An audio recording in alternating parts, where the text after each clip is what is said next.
Okay, now onto the topic of the economy for this Trump versus Biden debate. First of all, Joe Biden's immediately going to try to point out job growth under him. He's going to try to take credit for all of the pandemic recovery, which doesn't make sense because all of those jobs are just jobs that were gotten back after the lockdowns. So the government shut down all these businesses across the country, various state governments did. And then in the years after the pandemic, those jobs came back. But we're still behind where we would be if job growth just continued to go up. So Trump should point that out. He also needs to point out spiking inflation under Joe Biden.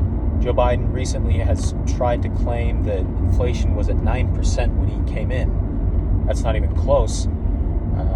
Inflation was down in the low single digits, around 2%, I believe, when Joe Biden came in. And within a few months, it had spiked all the way up to 9% under his presidency because he spent ridiculous amounts of money and because of supply chain issues. So Trump needs to point that out.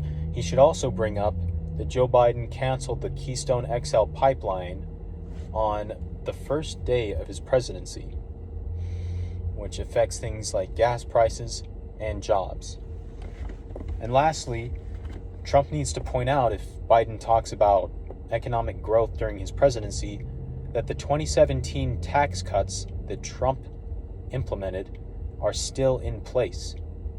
So all of this job growth that's been happening for the last 4 years has been happening under the Trump tax system.